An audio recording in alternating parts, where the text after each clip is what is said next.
안녕하세요. 조택시입니다.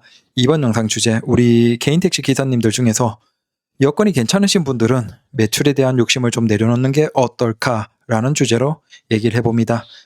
여건이 안 되는 분들은 최선을 다해야 되겠죠. 하지만 택시의 매출은 꾸준하게 감소할 수밖에 없다라는 주제로 주장을 해볼까 합니다. 자, 핵심은 이거입니다. 첫 번째는 회사 택시가 살아나고 있다. 자, 이건 자료를 찾고 정리하면서 깜짝 놀란 부분입니다. 원래는 고급 택시 관련으로 회사 택시에서 고급 택시의 사정이 어떤지 그걸 쭉 찾아보다가 회사 택시에서 지금 중형이 계속 증가하고 있다는 걸 깨닫고 결국 이것도 큰 부분이구나 라고 생각했고, 두 번째는 택시 이용자는 꾸준히 감소하고 있다. 세 번째는 가맹 택시의 무한 증가. 자, 이 주제로 얘기를 해보죠. 자, 일단 대중교통의 이용자는 우리 택시 입장에서는 언제가 가장 정점이었을까요? 우리가 생각하기에는 가까운 시점에 국민도 많고 돈도 많이 쓰고 하겠지만 사실 택시의 이용자는 90년대에 가장 활성화됐습니다. 놀랍게도. 왜 그럴까요? 자, 오히려 선진국을 여행 가보신 분들은 아실 겁니다. 선진국에는 한국처럼 거리에서 손을 들고 택시를 타는 문화가 거의 없습니다. 미국도 동부나 서부에 아주 제한된 대도시 그 정도. 일본도 대도시의 아주 특정한 구역 정도에서나 손을 들고 거리에서 택시를 타는 게 있지, 그 외의 지역은 대부분 택시가 그렇게 쉽게 잡을 수가 없습니다. 마찬가지로 유럽의 선진국을 가도 비슷합니다. 주로 택시를 볼 수 있는 것은 역 아니면 공항, 자, 이런 특별한 곳들, 도심의 중심지, 그런 곳들을 제외하고 도시의 변두리로 가면 사실 배회하는 택시를 보기도 힘들고 잡아 타는 문화는 거의 없다라고 보시면 됩니다. 반대로 어떤 곳에서 택시를 더 많이 보실 수 있습니까? 우리 기사님들 동남아 여행 가신 분들 계시죠? 동남아 여행을 가면 택시를 생각보다 쉽게 볼 수 있죠. 오히려 동남아에는 아직도 가짜 택시 같은 것도 있습니다. 그래서 가짜 택시를 구분하는 방법에 대한 정보들도 있죠. 그 정도로 동남아 같은 곳에 가면, 후진국에 가면 오히려 택시가 많아요. 왜 그럴까 생각해 보시면 결국은 이 택시라는 게 뭐와 서로 맞물려 있냐면 대중교통입니다.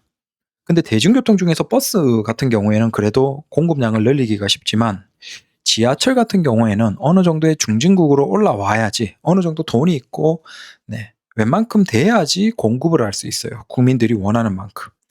그렇게 지하철이 이제 활성화가 되면 대중교통을 편하게 이용하면서 택시의 이용이 꾸준하게 감소를 합니다. 그리고 그게 멀리 선진국까지 가면 사실상 택시가 굉장히 제한적으로 줄어들죠. 그래서 우리는 사실 3만 불이 넘고 이제는 웬만한 선진국이라고 하지만 택시가 이만큼 많이 있는 나라는 사실 거의 없습니다. 굉장히 특이한 구조다라고 보시면 됩니다. 그래서 우리도 대중교통의 이용 정도로 보시면 팬데믹 때를 제외하고 그 이전으로 보더라도 2014년에 요걸 단위를 이해하실 필요는 없고, 저기 대중교통에서 1979조 이용이, 근데 그게 2019년에 1445까지 내려왔어요. 즉 팬데믹 이전에 이미 우리는 대중교통을 이용하는 사람들 숫자 자체가 줄어들고 있었습니다. 지하철에서도 오래된 지하철은 이미 이용이 줄어들고 있어요. 3093에서 2929, 2952 정도까지로 내려왔죠. 반면에 이제 8호선이나 9호선이나 자, 이런 것들은 신도시와 끝부분에서 연결되다 보니까 이용이 증가하는 것이죠. 하지만 그건 좀 예외적인 경우고, 일반적으로 국가가 이제 고령화를 지나고 웬만큼 되면 대중교통을 이용하는 사람들조차도 줄어든다라는 겁니다. 지하철이 줄어들 정도면 시내버스는 말할 필요가 없겠죠. 시내버스도 하단에 보시면 4,574에서 이미 4,053 정도까지 굉장히 많이 감소를 하죠. 마을버스 역시도 1,222에서 1,170으로 많이 감소를 했습니다. 결국은 한국은 이미 멀리 간 국가예요. 고령화되고 사람들의 이동이 줄어들면서 대중교통조차도 감소하는, 보통 국가의 교통에서 택시가 굉장히 빠르게 성장을 하고, 하지만 지하철이 대중화가 되면서 택시의 이용이 급감하고 지하철과 버스가 큰 대중교통 역할을 하는 흐름으로 갔다가 이제 국가가 고령화로 멀리 가면 그 버스와 지하철조차도 이용자가 감소하는 흐름으로 가는데, 우리는 지금 어느 단계냐면 이미 버스나 지하철조차도 이용자가 감소하는 흐름으로 가고 있고 지방을 가면 심각하죠. 오히려 뭐 버스 노선 자체가 없는 지역들도 많고 그 정도까지 우리는 갔어요. 즉 우리는 굉장히 멀리 간 모델이에요. 그런데도 특이한 건 택시가 굉장히 많이 존재하는 특이한 국가라고 보시면 됩니다. 자, 보시면 버스의 수송 인원이 굉장히 감소를 많이 했죠. 90년대, 2000년대 지나면서 반면에 지하철은 오히려 꾸준하게 증가합니다. 근데 그 지하철도 이용자가 이제는 정점을 찍고 내려가고 있고 택시는 언제가 정점이었습니까? 바로 90년 초반입니다.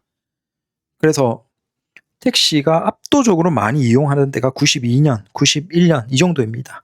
무려 1년에 16억만, 이게 100만 단위입니다. 100만, 1000만, 억, 10억. 1년에 92년도만 하더라도 택시를 무려 16억 명이 한국에서 이용을 했어요. 그래서 80년대, 90년대에 택시를 하셨던 우리 선배 기사님들은 정말 떼돈을 버신 거죠. 지금도 강남 지구를 보면 돈 수십억이 되는 기사님들이 계세요. 그분들이 어떻게 됐냐? 80년대, 90년대, 2000년대 그때 초반에 한참 이제 택시 할 때는 사실 택시로 소득 대비 그 강남의 저기 밑에 쪽, 개포나 이런 쪽은 가격이 상대적으로 쌌거든요. 그러니까 거기에 일하기도 좋다라고 해서 택시 집을 사신 기사님들이 꽤나 계세요. 그분들이 이제 재건축되면서 자산이 몇십억 대인 기사님들이 꽤나 계십니다. 강남 지부 가시면 참 부럽죠. 근데 이제는 그런 인생은 불가능하죠. 그래서 택시에서 승객이 가장 많았을 때는 90년 초반이고 지금은 그때의 거의 절반 수준까지 내려가고 있습니다. 그래서 그때 16억 명까지 찍었는데 지금은 9억 명 정도를 내려가고 8억 명대로 내려가고 있겠죠. 즉 그때의 거의 정점의 거의 절반 정도까지도 내려가고 있다. 그래서 우리가 2000년 초반에 모범 택시가 이제 본격화되면서 막 돌아가는 막 3000대까지 늘어났던 그런 것도 어떻게 보면 그 내려가는 과정에서 반대편에서 소득이 증가하고 그 소득이 모범 택시, 전보 택시 같은 것들을 끌어냈다라고 보시면 되고 그게 지금 또 우리가 소득이 더 올라가면서 고급 택시 형태도 나왔지만 이것도 지금 정점을 찍고 있다. 그건 뭐 이번 주제가 아니니까 다음 영상에 해보겠습니다. 다만 물가 상승 대비 그 요금은 어느 정도 올려주면서 매출 자체는 증가하고 있어요.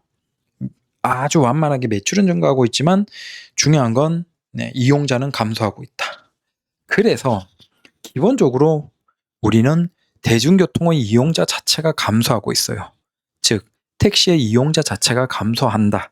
자, 이 큰 우리가 뭔가를 생각할 때 미래를 계획할 때 작은 것들 우리가 노력해서 바꿀 수 있는 것들이 있고 거대한 것들은 우리가 바꿀 수 없죠.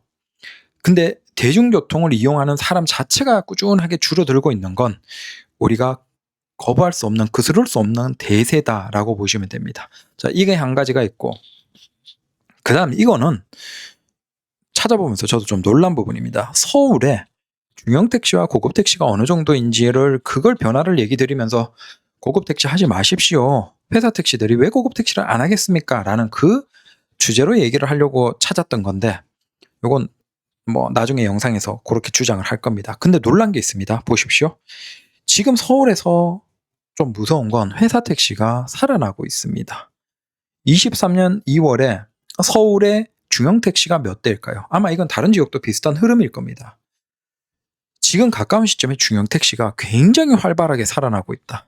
23년 2월에 서울의 중형 택시가 13,993대입니다. 등록된 게. 아무래도 회사 입장에서는 휴무차로 만들거나 뭐 좀 죽이거나 하면서 조정이 있겠죠. 근데 적어도 기사가 타는 그런 중형 택시의 숫자는 23년 2월에 13,993대였어요. 그게 23년 하반기로 가면서 14,000대를 넘습니다. 그렇게 14,000대를 넘었던 게 24년 들어가면서 다시 나빠지죠. 그래서 작년에 거의 뭐 회사 택시들 곡소리 나고 막 한참 얘기했던 그때가 그때인 것 같아요. 근데 개인도 그걸 느끼긴 했지만 확실하게 우리는 좀 덜 느꼈고 회사 택시는 굉장히 힘들었다. 다시 오히려 이제 막 팬데믹에서 풀리면서 돈이 팍 풀리면서 회사 택시에서 기사들을 유지하기가 힘들었던 거죠. 그러면서 14,300대까지 넘어갔던 택시가 불과 한 6개월, 7개월 만에 13,700대. 기사님이 한 600명 이상이 빠져버립니다. 자, 근데 지금 작년 중후반부터 양상이 달라졌어요. 꾸준하게 계속 중형택시 기사님이 증가하고 있어요. 운행되는 중형택시가 증가하고 있어요. 왜 그럴까요? 이게 복합적인 부분인 것 같아요. 자, 일단은 우리가 지금 경제가 나빠요. 근데 우리의 경제는 이제 좋아지기는 조금 힘듭니다. 내수는. 어쩔 수가 없어요. 잘 나가는 대기업군은 굉장히 아직도 좋지만 사실 내수는 좋을 수가 없고 사람들의 씀씀이가 예전 같지 않죠. 그러다 보니까 아무래도 상황이 좀 안 좋은 사람들이 회사 택시로 유입이 되는 것 같아요. 그래서 수도권에서도 어떤 지역들은 지금 회사 택시가 다 차버려서 자리가 전혀 없는 곳들이 나오고 있어요. 이게 IMF 때 이런 현상이 나왔거든요.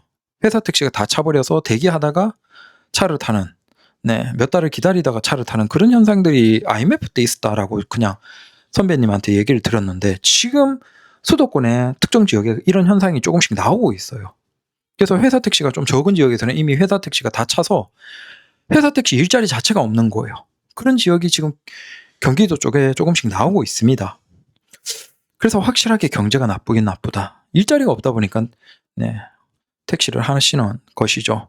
자, 이 부분이 있고, 그 다음 또 무서운 게 뭐냐면 저 늘어나는 기사들 중에서 뭐가 있냐. 지금이 예전과 다르게, 예전에는 이제 계절이나 경제 상황에 따라서 오르락 내리락 했는데 지금 계속 증가하고 있거든요. 작년부터 시작해서. 자, 그 이유가 뭘까? 바로 협동택시입니다. 기존의 회사 택시 같은 경우에는 아무래도 매출이 낮아지면 개인 택시야 버티죠. 수입이 평평하게 퍼지기 때문에. 근데 회사 택시는 고정적으로 나가야 되는 비용이 있는데, 기업을 운영하는 비용이 있는데 기사님들이 부족하면 바로 타격이 입죠. 그리고 거기에서 못 버티는 회사들은 매물로 나오고, 그런 매물 나온 회사 택시들을 인수합병하면서 진짜 서울에서는 엄청 거대한 회사 택시들이 존재합니다. 그런데 지금 회사 택시에서 다른 방법을 찾았어요. 바로 협동택시입니다. 협동조합 형태로 협동택시가 이제는 법제화도 사실상 거의 해결됐고, 그 방법에 대한 공유들도 이루어지면서 지금 전국에서 동시다발적으로 협동택시가 계속 증가하고 있습니다. 당연히 기사님들이 많이 들어가 버리시는 거죠. 아무래도 개인 택시 가격은 좀 비싸고 거기에서 그 지원하는 것도 쉽지 않고, 그러다 보니까 협동택시에 관심을 가지고 그냥 몇 천만 원 내고 협동택시로 가버리는 기사님들이 많고, 그분들은 사실상 기존의 회사 택시의 성격과는 다르죠. 적어도 근로에 있어서는 그분들은 이제 계속 지속하는 분들이에요. 즉 예전처럼 계절이나 아니면 경제 상황에 따라서 늘거나 줄거나 하는 그런 기사님들이 아니고, 이제 협동택시화되는 택시들은 계속 기사님이 증가하는 흐름으로만 갑니다. 어차피 그분들은 누가 받아줄 사람이 없으면 못 나가는 성격이기 때문에 결국은 계속 플러스로 증가만 하는 거예요. 그리고 예전이라면 매물로 내놓고 정리를 해야 됐던 그 회사 택시가 이제는 협동택시화 되면서 얼마든지 버티고 할 수 있는 체력이 돼버리는 거죠. 자, 이렇게 되다 보니까 지금 최근 몇 년 사이에 회사 택시 숫자는 가장 많은 2023년 이후로 봐보시면, 이 통계 이전에 훨씬 더 길게 해서도 그래요. 몇 년 전과 비교하면 지금 회사 택시 중형차가 서울 기준으로 14,400대까지 넘으면서 굉장히 많아졌습니다. 이게 보십시오. 작년 비슷한 시기 기준으로 보면 얼마예요? 13,700대죠. 근데 지금 14,400대예요. 약 700대 이상이 증가했어요. 자, 이걸 단순히 하루에 운행되는 차량만, 회사 택시만 700대가 늘었다라고 생각해 보시면 굉장한 숫자죠. 한 대만 하더라도 만약에 월 매출 기준으로 협동택시는 이제 사실상 1차니까 반반 늘어났다라고 생각해보고, 한 대당 매출 기준으로 한 30에서 35만 원 잡으면, 자, 700대가 늘어났으면 얼마입니까? 30만 원만 하루에 잡아도 300만 원, 3천만 원. 거기다가 700대니까 3천에 2억 이상, 3억 이상. 하루만 하더라도 매출을 가져가는 택시가 한 3억 이상이 증가한 거예요. 그리고 이 흐름은 계속될 것이 분명하죠. 그래서 이게 아무래도 택시가 계속 늘어나는 현상이 나오겠구나. 자, 이것도 있고, 결국 마지막으로 세 번째는 이제 우리가 잘 아는 가맹택시죠. 이것도 방법이 없죠. 우리 기사님들이 선택지가 없어요. 물론 이제 아직은 비가맹으로 버티는 기사님들도 계시지만 결국 이건 시간이 지나면 사실상 비가맹은 이제 콜이 거의 없어집니다. 아무래도 비가맹은 좀 원거리 콜이 뜨긴 뜨는데 가맹은 지금 이제 단거리 콜, 짧은 거리로 콜이 뜨죠. 그래서 오히려 먼거리 콜은 비가맹이 받는 경우도 있습니다. 이걸로 그나마 지금은 비가맹이 좀 버티지만 결국 지금 흐름으로 계속 수도권이나 전체적으로 가맹이 증가해버리면 가맹차가 없는 지역이 없어지는 거죠. 즉 비가맹이 원거리라도 받고 싶은데 그 원거리 지역에서도 모두 가맹차가 존재해버리는 상황이 이제 어느 정도 인계를 넘으면 이루어지면서 사실상 비가맹으로 콜이 오는 경우는 거의 없어질 거예요. 자, 그 단계가 되면 비가맹 기사님들이 도저히 그냥 먹고 살기 위해서 가맹을 들어가 버리는 현상이 나올 거예요. 그래서 가맹으로 가면 이 모두가 가는 흐름은 슬프지만 누구도 막질 못해요. 아예 가맹 자체가 시작이 안 된 지역들이 지금 소수가 있어요. 그 지역들은 그걸 지키면 되지만 그 지역을 제외하고 가맹이 본격적으로 시작되어 버린 지금 흐름에서는 모든 기사님들이 가맹으로 들어가면서 사실상 모든 기사님들이 콜을 공평하게 받게 되죠. 즉 우리가 2년, 3년, 4년 전에 그 콜에서 굉장히 매출에서 굉장히 유리했던 그 가맹차의 장점은 이제 한 6개월에서 1년이 지나면 추억이 되겠죠.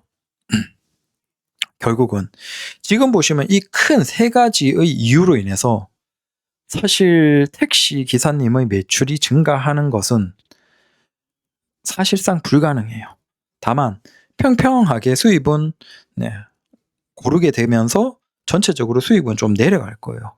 근데 기존에 비가맹을 하시는 분들 혹은 기존에 좀 적게 하시는 분들 입장에서는 오히려 매출이 가맹에 들어가면서 조금 올라가는 현상이 있을 것이고 하지만 오히려 가맹의 장점을 누리면서 매출을 많이 찍던 기사님들이 아마 한 1년이 지나면 전체적으로 매출이 많이 내려올 거예요.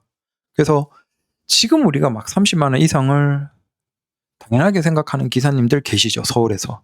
근데 제 생각에는 1년 지나면 거의 서울에서 30만 원 일매출을 찍는 건 정말 추억이 될 겁니다. 금요일 비 오는 날 정도를 제외하면 사실상 기사님들이 대부분이 20만 원 중반 정도를 찍는 흐름으로 맞춰지지 않을까. 그러면 전체적으로 수입이 내려가는 형국이 되겠죠. 결국 우리가 이건 부정할 수 없는, 피할 수 없는 미래예요. 택시라는 입장에서는. 그러면 그래도 여유가 있는 우리 개인 택시 기사님들 입장에서는 무엇을 최우선으로 해야 될까? 결국 건강이라는 겁니다. 우리가 길게 멀리 본다라고 하면 사실 택시는 괜찮아요. 물론 이제 수입의 변화나 이런 흐름의 형태의 변화들은 있을 수 있지만 이건 뭐 우리가 어쩌겠습니까? 근데 우리가 여기에서 그래도 건강을 최우선으로 하면서 자, 매출의 변화는 받아들이면 괜찮아요. 크게 스트레스가 없습니다. 오히려 우리가 건강을 지키는 거죠. 하지만 우리가 매출을 최우선으로 하고 나는 그래도 무조건 30, 35만 원 찍어야 돼. 뭐 이런 식으로 생각을 가지고 무조건 거기에 맞춰서 억지로 노력을 하면 이제 시간이 6개월, 1년, 2년 지나는 과정에서 엄청난 스트레스를 받을 거예요. 아직은 뭐 30장을 찍는 기사님들이 계시겠지만 그 30장 찍는데 지금은 12시간 일한다, 13시간 타야 된다라고 한다면 아마 1년 뒤에는 30장 찍으려면 한 14시간 이상 타야 될 거예요. 1년 반 뒤에는 사실상 15시간. 그러면 뭐 자는 시간 빼고는 그냥 택시 온전히 타도 찍을까 말까 한 금액이 될 거예요. 그래서 수입을 우선으로 생각을 하면 시간이 가면 갈수록 엄청난 스트레스를 받고 스트레스가 결국은 면역력 저하되고 모든 병의 원인이 되죠. 그래서 그냥 어줍잖게 제가 조언을 드리면 저도 그런 노력을 하고 있어요. 수입보다는 건강, 스트레스 안 받고 건강 잘 관리하면서 이걸 몇십 년, 뭐 나중에 진짜 차들이 날아다니는 그 시대가 돼서 내가 도저히 이 일을 못한다라는 그때까지 한다라는 생각으로 저는 그냥 천천히 바꾸는 거죠. 그래서 우리 기사님들도 이걸 체념이라고 하면 조금 마치 우리가 뭔가 진 것 같아서 좀 그렇지만 어쩔 수가 없으니까 우리가 이걸 인정하고 그러면 어차피 다가올 미래니까 차라리 여기에서 우리는 건강을 생각하면서 잘 대비를 하자. 아니, 기다리자라는 겁니다. 근데 이걸 돈을 생각하면서 시간이 지나면 스트레스를 너무 받으신다라는 겁니다. 그래서 다들 운행 잘 하십시오. 항상 수고 많으십니다. 감사합니다.